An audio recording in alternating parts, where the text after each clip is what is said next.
Bonjour tout le monde! Aujourd'hui, c'est une vidéo sur les soins des cheveux. Plus particulièrement, on va se nettoyer les cheveux avec un mélange de poudre indienne. C'est vraiment fabuleux. Ça fait un soin en même temps que de les nettoyer et de purifier le cuir chevelu. Donc, je vais vous donner la recette dans la barre d'infos et je vais vous montrer le après directement pour que vous voyez un petit peu où on s'en va. Et ensuite, je vais vous montrer comment procéder au nettoyage avec la poudre indienne pour avoir des cheveux magnifiques. À tout de suite! Ok, donc on se retrouve après mon lavage de cheveux, plutôt mon rinçage et mon séchage. Mes cheveux, je les ai laissés sécher au naturel, à l'air libre. Et aussi, je n'ai rien mis dedans après. Donc, j'ai mis aucune huile, j'ai pas mis de revitalisant, j'ai pas fait de presse, je les ai juste laissés littéralement sécher comme ça, brosser un peu. J'ai remis de l'eau florale de Ylang Ylang juste pour refaire la forme de mes genres de boucles. Comme vous pouvez voir, mes cheveux sont pas droits, donc quand je les brosse, ça fait des fois une tête un peu. Donc j'ai juste reconstruit la fibre et je les ai rassemblés plutôt que les diluer. Et là, je sais pas si vous arrivez vraiment à voir, ok, avec la lumière que j'ai actuellement. Mais mes cheveux, au niveau de la sensation, ils sont vraiment doux, ils sentent bon la plante. Mon cuir chevelu, je le sens frais, je le sens dégagé, bien nettoyé aussi. Mais je sens pas non plus que mon cheveu est comme... Il est pas lourd, il est vraiment léger, puis à la fois... je sens qu'il y a du mouvement, bref, c'est confortable, c'est agréable sur ma tête, c'est agréable au toucher. Et je voulais vous partager cette méthode-là de shampoing avec les plantes. Les femmes indiennes utilisent énormément ça et Dieu sait qu'elles ont des cheveux magnifiques, c'est vraiment des bons points de repère. Et je crois que quand on est dans un parcours vers retrouver notre santé, prendre soin de ce qu'on met sur notre peau au niveau cosmétique et dans nos cheveux, c'est hyper important, non seulement pour notre santé personnelle, mais pour la santé de la planète. On est comme l'extension de la planète et étant donné qu'on est cette extension-là, c'est normal que ce qui est bon pour la planète, c'est bon pour nous et inversement. Donc ce qui va à la Terre, ce qui va dans notre corps, tout est connecté, tout est interrelié. Et je sais aussi que pour ma part, il y a vraiment un processus qui s'est fait parce que quand on part d'utiliser, moi je parle il y a des années là, quand même, d'utiliser des shampoings de pharmacie qui contiennent énormément de produits chimiques, donc des silicones qui recouvrent la fibre capillaire, il y a vraiment une détoxification qui doit se faire, c'est-à-dire que le cheveu est engorgé, tu sais, c'est une matière morte en cheveux, il est donc engorgé de plein de produits chimiques recouverts de silicone. Et pendant qu'on transige, ça prend vraiment un moment où la fibre capillaire se réadapte aussi. Si on a fait des teintures, des bleachs, des ci, des ça, c'est sûr que, en effet, le cuir chevelu lui-même, la racine capillaire en est affectée, particulièrement au niveau des bleachs, des teintures, tout ça. Cet ammoniac-là est absorbé. S'il n'y en a pas d'ammoniac, mais c'est d'autres engrais chimiques. Engrais chimiques, c'est pas très...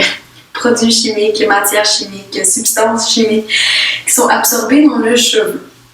Donc, je sais qu'il existe des techniques à l'argile pour enlever, justement pour purifier le cheveu lui-même. Mais justement, dans le mélange, ça contient déjà une forme d'argile que les femmes marocaines utilisent énormément, qui est le rassoul. Donc, étant donné que ça en contient, fabuleux, on détoxifie en même temps le cheveu, on enlève toutes les impuretés, on repart à zéro, c'est comme un masque, à la fois ça nettoie, mais ça purifie, et ça fortifie, et ça nourrit, donc c'est vraiment un soin.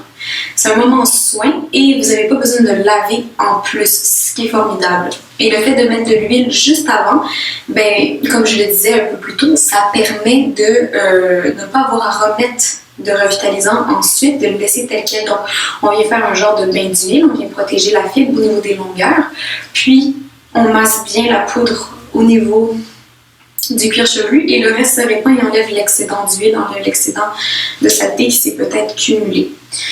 Je sais aussi que pour ma part, je suis vraiment dans un parcours de santé au niveau de mon cheveu parce que j'ai eu des dreads, parce que je les ai coupés, parce que je les ai bleachés, parce que Et je vous dis, ça prend du temps, il faut être patient, mais ça fait tellement du bien de prendre le monopole de notre santé à l'intérieur comme à l'extérieur, puis en même temps sentir qu'on fait notre part au niveau planétaire. Donc voici ma poudre. Vous allez en mettre dans un bol selon la longueur de vos cheveux et c'est à vous de déterminer pour ça être vraiment capable de tout recouvrir. Je vous dirais que j'ai les cheveux mi-longs et quand même fins. J'en mets tout de même 3 bonnes cuillères. Et ici, je prends le temps de aussi bien enlever tous les petits grumeaux. Pendant ce temps-là, j'ai de l'eau qui bout. Donc, j'en remplis une bouilloire au complet parce qu'on va utiliser pas mal toute l'eau. Vous allez voir pourquoi. Donc, ici, vraiment, bien délier la poudre. Et je commence à rajouter l'eau chaude, donc l'eau bouillante. C'est ce qui va permettre de faire ressortir les propriétés des plantes et de s'infuser davantage dans notre cuir chevelu et nos fibres capillaires. Donc, ici, on voit déjà que c'est trop sec, qu'il manque un petit peu de poudre. Donc, je vais évidemment venir rajouter de l'eau encore et je vais continuer à brasser jusqu'à temps que ça forme une texture un peu plus style mayonnaise.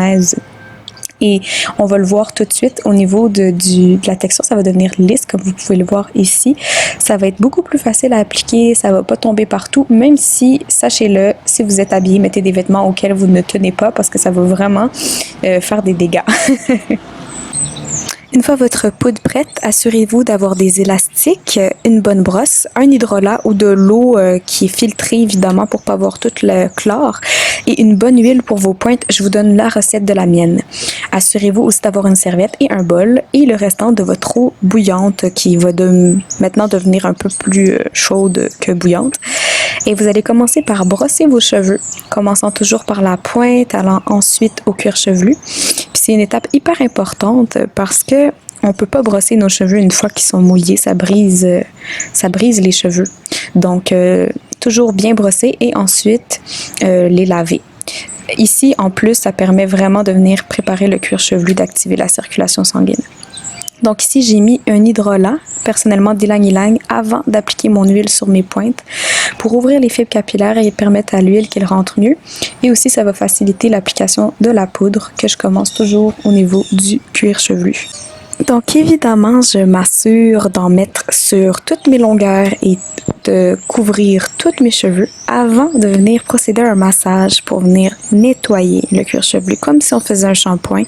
Ça permet à la poudre de mieux pénétrer, d'activer les bienfaits des plantes et aussi de se faire un bon massage qui dénoue les tensions. C'est un moment de détente, un moment soin. Je rajoute de l'hydrolat ici parce que la poudre a tendance à sécher et on a besoin qu'elle soit vraiment bien mouillée pour faciliter la pénétration. Ensuite, je les attache pour être certaine que ma nuque soit bien dégagée avant d'appliquer ma serviette chaude sur mes cheveux. J'en profite aussi pour l'utiliser afin d'enlever l'excédent de poudre qui traîne par-ci par-là avant d'aller me poser et de profiter pendant 1 heure environ pour laisser le masque poudre agir. Ici, j'ai mon chat qui a décidé de venir me tenir compagnie. Donc, prenez vraiment soin de vous en le faisant pour profiter de cet instant-là afin de vraiment venir créer un matin spa détente que vous vous offrez. C'est tellement précieux dans notre vie. Là, c'est le temps d'aller dans la douche, eau tiède de préférence pour pas brûler les cheveux et un jet assez proche pour enlever efficacement la poudre. On rince abondamment et on laisse sécher dans une serviette préférablement de fibres naturelles afin d'enlever l'excédent d'eau. Et après, vous pourrez enlever la serviette et laisser sécher à l'air libre. Et voilà!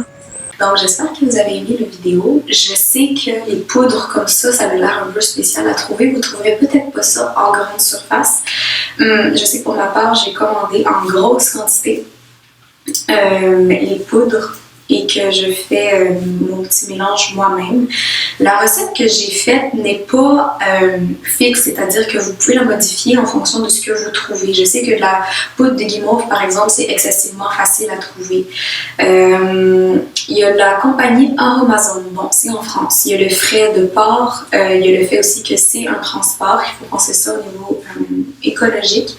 Mais à la fois, Tu sais, si on fait le cumul de tout ce qu'on dépense en énergie par rapport à ce qu'on consomme, par rapport à ce qu'on achète, concrètement, tu sais, si on achète une compagnie qui fait elle-même toute sa poudre, son mélange, elle, où est-ce qu'elle se les procure, etc. Donc, ce que je recommande, ça peut paraître plus gros au début, mais c'est donc, puis je dis pas que j'ai la solution non plus, là, mais ma conscience à moi me dit, ah, ben, je vais acheter en grosse quantité et j'ai de la poudre pour vraiment longtemps. Comme ça, je fais un voyage et je suis responsable, je suis consciente de ce que je mets dedans et j'utilise le même contenant à chaque fois. Donc, ça peut être une belle option de quand même se mobiliser. Et sinon, ben, tu sais, le reste du temps, le reste de la semaine, j'utilise des shampoings en vrac que je remplis. Je remplis ma petite bouteille. Il existe des shampoings en barre aussi maintenant. Je sais que pour ma part, j'ai juste pas expérimenté avec ces shampoings-là parce que j'étais très heureuse avec mon petit shampoing que je remplissais. J'avais déjà ma bouteille, donc hein, pourquoi pas. Puis je les lave une fois semaine. Donc, et quand je fais mon lot shampoo, c'est vraiment quand je ressens que j'en ai besoin, que j'en ai envie, ou quand j'ai le temps aussi, sachant que la poudre, je la laisse poser pendant 1 heure, que je rince, que je laisse sécher à l'air libre. Donc, normalement, c'est quand j'ai une bonne avant-midi de congé, parce que justement, je préfère ne pas aller me coucher les cheveux mouillés. Pourquoi? C'est que, premièrement, c'est pas très confortable, mais de deux, ça peut briser aussi les cheveux. Donc, préférablement, le matin, on laisse sécher à l'air libre. On sait que sécher à l'air libre, c'est la meilleure manière de laisser sécher ses cheveux pour leur santé, mais aussi pour l'empreinte énergétique. On dépense plus d'électricité. Bref, voilà. Donc, j'espère que vous avez aimé ce genre de vidéo-là. Laissez-moi savoir si jamais vous aimeriez que j'en fasse d'autres comme ça. Si vous avez des questions, n'hésitez pas. Puis on se revoit dans une prochaine vidéo. Bye tout le monde.